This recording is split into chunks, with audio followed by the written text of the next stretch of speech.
Hello dear students, today we will take up a question based on thermodynamics basically, which also involves a soap bubble. So, this is a simple question but tricky. Once you recognize the trick in the question, it is really a routine question. Let us see how many of you can really recognize that trick. So, here is the question. The question says, a bubble of radius r containing a diatomic ideal gas has the soap film of thickness less than r and is placed in vacuum, which means there is a soap bubble which has a very thin skin, as usually it is with all the soap bubbles. The radius is quite large compared to thickness of the liquid that is forming the soap bubble. So, thickness is too small compared to radius. Now, this soap bubble contains a diatomic gas. The surface tension is sigma. Surface tension of the liquid is sigma. Now, the question says find the formula for molar heat capacity of the gas in the bubble for such a process when the gas is heated slowly so that bubble remains in mechanical equilibrium. Now, by some mechanism, the mechanism has not been specified, but the question says the gas inside the bubble is heated, it is heated very slowly so that bubble is in mechanical equilibrium, which means if you really heat it very fast, then the surface may accelerate, any small segment on the surface may get accelerated. So, that is not there, it is always in mechanical equilibrium. That means any part of the surface is not accelerated, you can always treat it to be at in equilibrium as such. And there is another key word in the question, that the bubble is kept in vacuum. Bubble is in vacuum, there is an ideal diatomic gas inside it, it is being heated slowly and the bubble is in mechanical equilibrium always. What will be molar specific heat capacity? Actually, molar specific heat capacity, it should be specific heat capacity, please. Molar specific heat capacity, ठीक है, molar heat capacity is molar specific heat capacity only. Molar heat capacity means heat capacity for 1 mole, isn't it? So, okay, molar heat capacity of the gas for such a process. So, usually what do we do when we are asked a question to find the specific heat capacity for a certain kind of thermodynamic process? We have a routine procedure that we follow, isn't it? Let us look at the procedure. First thing that is obvious is pressure of the gas is 4 sigma by r. I hope all of you know this. Here the outside pressure is 0 because it is vacuum, right? So, pressure inside the soap bubble is more than the outside pressure by an amount 4 sigma by r, where sigma is the surface tension. I hope all of you know this. So, when the question says that this soap bubble is in mechanical equilibrium, it means this pressure is really this much larger than the outside pressure. If this pressure happens to be far more than this number, then what will happen? It will start expanding at a great speed. So, that is not happening, that is not happening. It is expanding, but it is expanding very slowly. We can always assume that this pressure is 4 sigma by r. If this pressure happens to be larger than 4 sigma by r, then the surface will expand at terrible speed. I mean, it will accelerate basically. So, that is not the case, which means always the pressure is 4 sigma by r. Okay, that is understood. Now, the routine process that we follow for finding molar specific heat capacity of a gas in a certain process goes like this. We write the first law of thermodynamics. We assume that certain amount of heat dq is added to this gas.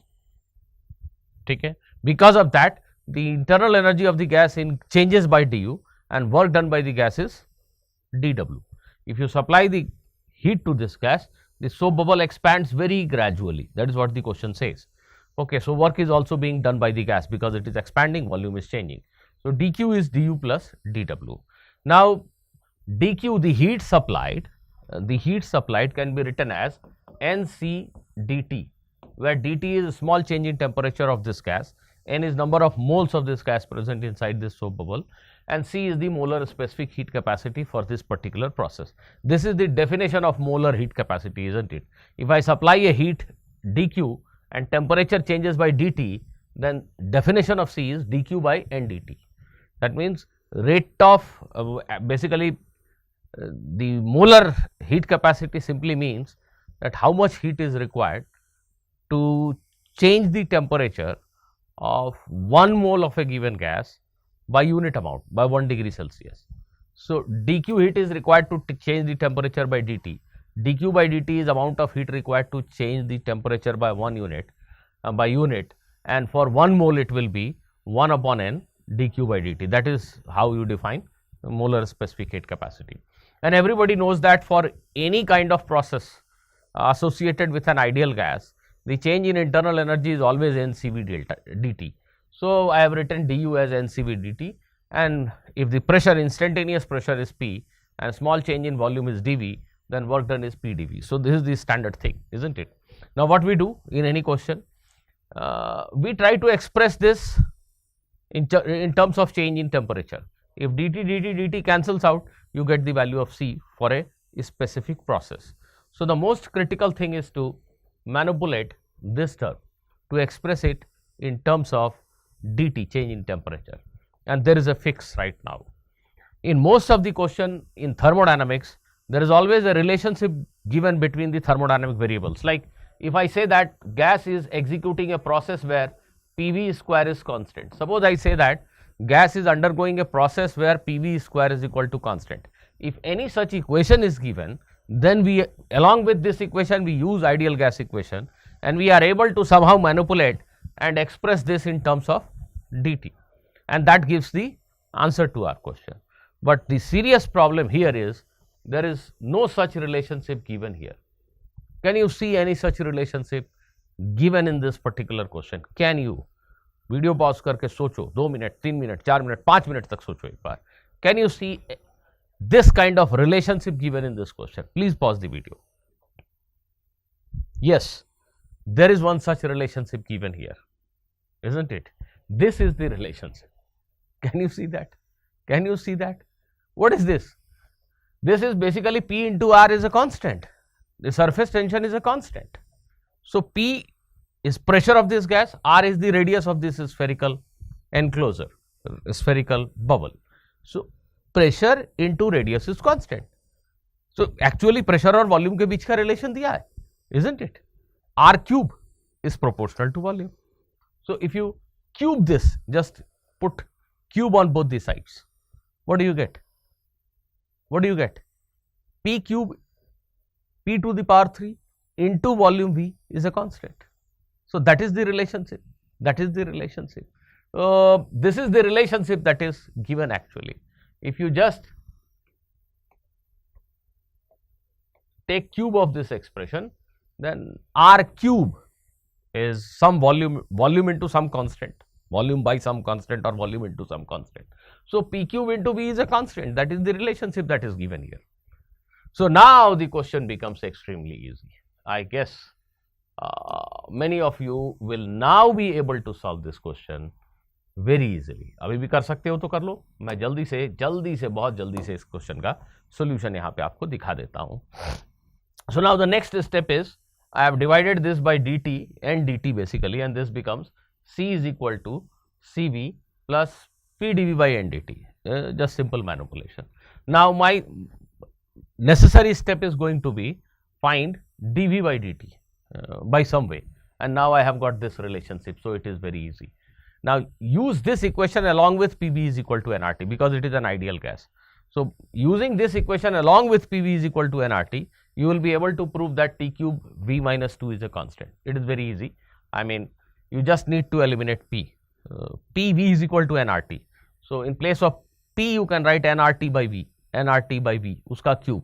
So you can easily see that you will get an expression of this kind if you separate all the constants on one side. Now you can take logarithm of this equation and differentiate because I want to get dV by dt. So just take logarithm 3 log t minus 2 log v is equal to constant and differentiate it with respect to t. If you do that, you will get dV by dt is equal to 3V by 2t, 3V by 2t. So, just substitute dV by dt is equal to 3V by 2t here. Here is the substitution. The value of Cv for diatomic gas is 5R by 2, and in place of dV by dt I have written 3V by 2t. Now, this is simply 3 by 2 of PV by NT. Now, PV is always equal to nRT. So, if you write in place of PV nRT, if you put nRT, n will cancel out, t will cancel out, and you will be left with 3R by 2. So, 3R by 2 plus 5R by 2, it gives you 4R. So, for this particular process, the specific heat capacity is 4R.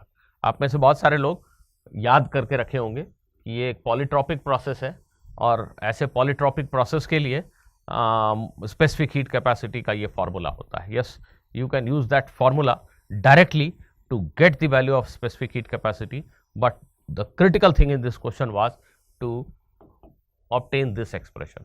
This is the relationship that you were supposed to find. I hope you have understood this.